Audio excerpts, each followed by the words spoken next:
So today we're going to talk about Batman, Oh, yeah. but not just like the cool gadgets Right. and the epic fights and all that. Sure. We're going to really kind of dig into whether, a fictional character like Batman can actually make us think about some pretty deep philosophical and theological stuff. Well, it's interesting, how these fictional worlds, especially ones as richly developed as Batman's, can really act as a kind of philosophical laboratory for us. Can take these big ideas about morality, justice, good, evil, even, and kind of see how they play out, in a world with capes and cowls. I like that. Yeah, it's not just about abstract theories, right? Yeah. It's about seeing these ideas in action with characters that we know and stories that resonate with us. Exactly. So why don't we start with kind of a classic Batman dilemma? Okay. Why doesn't he kill the Joker? Right. I mean, this guy is constantly causing pain, chaos in Gotham. Yeah. Wouldn't it just be better for everyone if he was just gone? Well, that's where I think we get into this idea of utilitarianism, right? The idea that the best action is the one that maximizes happiness and minimizes suffering for the greatest number of people. Okay. And on the surface, it seems like a slam dunk case, right? Yeah. Taking the Joker out of the equation would definitely save lives. For sure. But it's not that simple, is it? No, not really. I mean, Batman, for all his darkness and willingness to work outside the law, have got this unwavering moral code. Right. He just won't kill. It won't cross that line. Yeah, it's like there's a line he just absolutely refuses to cross no matter what. And that's where I think this idea of deontology comes in. Okay. This idea that there are certain moral absolutes, certain actions that are just always wrong regardless of the consequences. Okay. And for Batman, even killing someone as bad as the Joker violates that absolute rule. So it's not about the potential good that could come from killing the Joker. It's about adhering to this principle, even when it's hard, even when it could potentially mean more people might suffer. Exactly. But here's the thing, though. Oh, Doesn't the cyclical nature of this whole Batman-Joker dynamic, doesn't it kind of challenge that utilitarian calculus a bit? Because we know that the Joker is going to escape Arkham. right. We know he's going to cause more chaos, more pain. So is Batman's refusal to kill actually leading to more suffering in the long run? Oh, that's a good point. Yeah, it's like this philosophical cage of his own making that he's trapped in. Right. So is sticking to your principles no matter what always the most ethical choice? Well, and it gets even trickier, I think, when you start to consider this idea of pre-punishment. Like, could Batman be justified in killing the Joker to prevent all the future harm that he is almost guaranteed to cause? That's a tough one. Right? I mean, isn't punishing someone for a crime they haven't yet committed fundamentally unjust? Right. It kind of denies them the possibility that they could change, they could choose a different path. Yeah, sure. But some philosophers would argue that in these cases like this, where there's a very clear and present danger, where someone has demonstrated a consistent pattern of harmful behavior, preemptive action could be morally permissible. Yeah. It becomes about preventing future suffering, even if it means violating an individual's rights in the present. Yeah. I can see that argument, Mm-hmm. but it feels really dangerous. Right. Like, who gets to decide what future crimes are worth punishing in advance? Right. Where do we draw the line? Then it just becomes like a slippery slope towards thought crime. And that slippery slope argument is a powerful one. Yeah. But I think when you look at Gotham, Uh-huh. when you look at the level of destruction the Joker unleashes every time he escapes, Yeah. it does make you kind of question whether strict adherence to individual rights is always the most ethical approach. That's true. It's this constant tension, isn't it? It's like these two competing ethical systems. Yeah, And Batman is caught right in the middle. he is. And then there's this whole, like, one bad day theory that Joker throws around. This idea that all it takes is one terrible event to push someone over the edge. Right. Which makes you think, like, do our past experiences, our traumas, really determine who we become? Does it excuse our actions?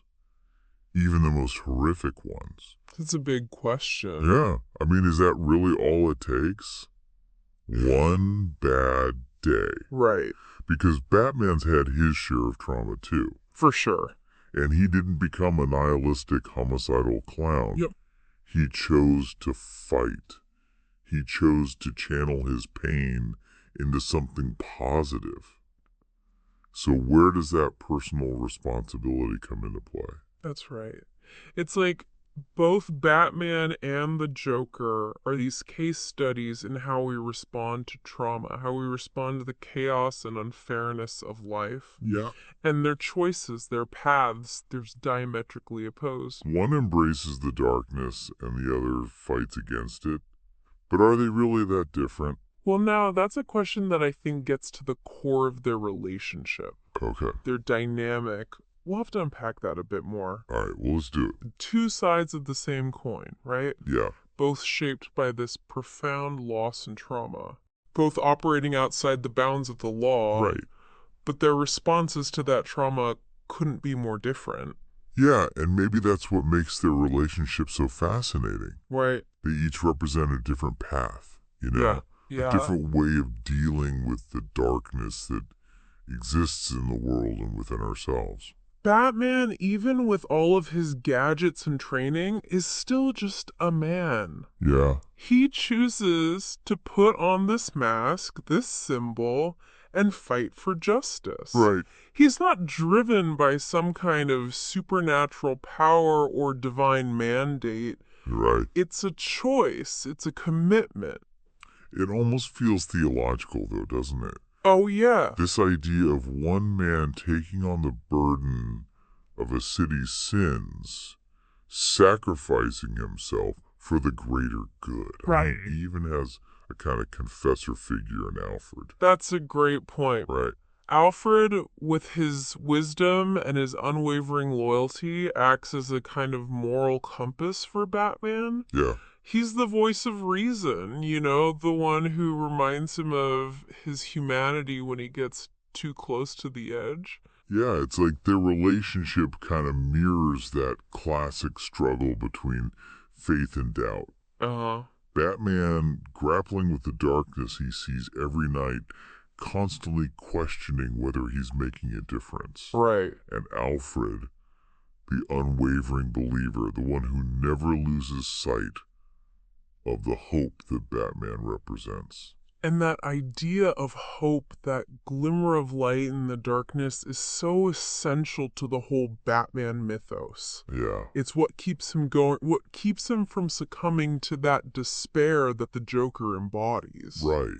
Which makes you wonder, is Batman all that sane? He dresses up as a bat and fights crime in a city that's basically a gothic nightmare. Well, that question of sanity, that fine line between genius and madness, has always been a part of the Batman character. Uh-huh. And, you know, it's interesting to compare him to another brooding, tormented figure from literature, Okay. Hamlet.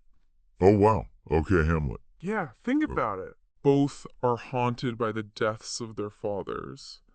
Both are incredibly intelligent and driven, but also prone to these kind of dark, introspective moods.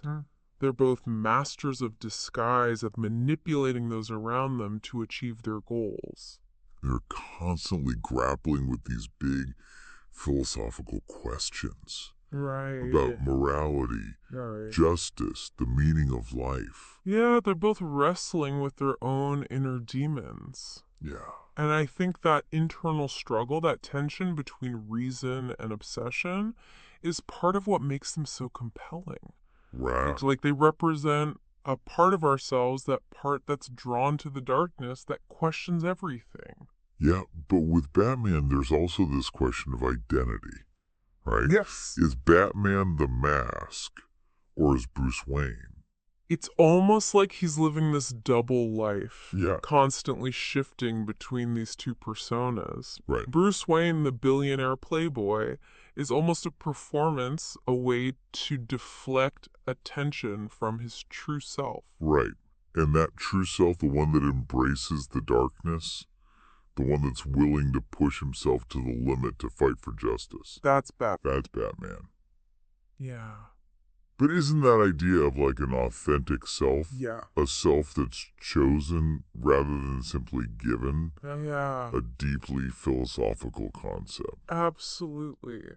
It makes you think about who we are at our core, what drives us, what choices we make that define who we become. Right. And maybe that's where the Joker comes back into the picture. Okay. Because he's the opposite. He's Right. all about chaos, about rejecting any kind of meaning or purpose. Right. He's a nihilist, a living embodiment of the idea that life is ultimately absurd. Right. And he's constantly trying to prove this to Batman, right? Yeah. To break him down, to show him that his fight is ultimately pointless. It's like he's saying, look at the world, Batman. It's all a joke. Yeah. There's no order, no justice, only chaos. But Batman refuses to accept that. He refuses to give in. He chooses to believe in something, even if it's just the idea that he can make a difference, that he can prevent others from suffering the same pain he endured. And that's, I think, what makes him a hero. Yeah. Even if he operates in the shadows, even if his methods are sometimes questionable. Right? He's not driven by some grand cosmic plan or religious dogma. No. It's this internal compass, this deeply personal sense of justice and responsibility. It's like he's saying, even in a world where one bad day can shatter everything, we still have a choice. Yeah. We can choose to give into the darkness, or we can choose to fight for the light. And that's a pretty powerful message. It is. Yeah. It's a message that resonates, I think, beyond the world of comics and superheroes. Absolutely. It's about finding meaning in a chaotic world. Yeah. It's about choosing to act even when everything seems hopeless. It's about finding the hero within ourselves. Exactly. And sometimes you just need a little musical inspiration to get you in the mood for pondering the philosophical depths of the Dark Knight. Oh yeah, for sure. Speaking of which, I was thinking like a little blast of the Jam's Batman theme would do the trick. Oh yeah. It's got that raw energy, that punk rock spirit that really captures something about Batman's kind of rebellious nature. I love it. You know, for all the seriousness, for all the darkness that we've been kind of exploring. Yeah. There's also this surprising amount of humor in the Batman universe. Well, absolutely. You can't have all those brooding monologues without a little comic relief. Right.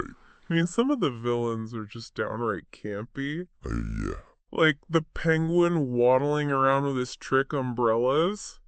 Come on, it's hilarious. Totally. And let's not forget the Riddler. Oh, yes. Always with the riddles. Mm-hmm. Some of them are actually pretty clever. Right. But others are just good for a groan. And the gadgets. Oh, the gadgets. You can't talk about Batman without mentioning the sheer absurdity of some of his gadgets. Right. Shark repellent, bat spray. Yeah. A bat computer that can do everything but make you a sandwich. It's like they took every wacky idea from the Silver Age comics and crammed it into his utility belt. I know, it's great. is that blend of seriousness and silliness Right. that makes the Batman mythos so enduring. Yeah. It can be a gritty crime drama 1 minute and Uh-huh. a colorful, over-the-top comic book adventure the next. And it's amazing how this character can be reinterpreted, reinvented, Yeah. Yeah. and yet still retain that core essence. Like, Yeah. no matter what, he's still Batman. Right. He's still fighting for justice in his own unique way. It's like he's this blank canvas that each creator can project their own ideas onto. Right. But there's always that underlying commitment to justice, that unwavering moral code that makes him recognizable. Exactly. And speaking of justice, we can't really talk about Batman without addressing some of the social and political themes that run through his stories. Right. Like, Gotham City itself is almost a character. Oh, yeah. It's this decaying, corrupt metropolis that really kind of mirrors the problems of the real world. Totally. You've got poverty, crime, political corruption, corporate greed. It's all there. It's like this gothic reflection of everything that's wrong with modern society. And Batman becomes the symbol of resistance against those forces. Right. This lone figure fighting for those who can't fight for themselves. He's the ultimate vigilante. He is. He operates outside the law, but he's driven by this deep-seated sense of morality. Right. This desire to make things right. Which, of course, raises some pretty thorny philosophical questions about the role of the individual in society. Yeah, like how far can one person go in taking the law into their own hands? Right. Does Batman, with his methods, become part of the problem he's trying to solve? It's that classic dilemma, right? The ends justifying the means. And it's something that the comics have wrestled with for years. Oh, yeah. There's no easy answers. It makes you think about the limits of power, the dangers of vigilantism. Right. Even when it's driven by good intentions. And even the best intentions can have unintended consequences. Absolutely. Batman's actions, no matter how noble, always have a ripple effect.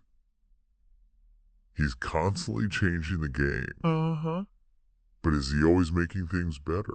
I think that's the complexity of the character. Yeah. He's not just a hero or a villain. Right. He's kind of a force of nature. A symbol of our own struggles with justice, morality, the limits of power. He's a reflection of both the darkness and the light that exist within us all. He is. He's the hero we need, even if he's not always the hero we deserve. He's Batman. He's Batman. And I think his story will continue to resonate, to be told and retold, for as long as we grapple with these timeless questions about who we are and what it means to be human. So what does all this mean for you out there listening? Yeah. Maybe it's time to revisit those classic Batman stories, see them with fresh eyes. Really kind of appreciate the layers of meaning beneath the surface. Or maybe it's just time to put on that old Batman t-shirt.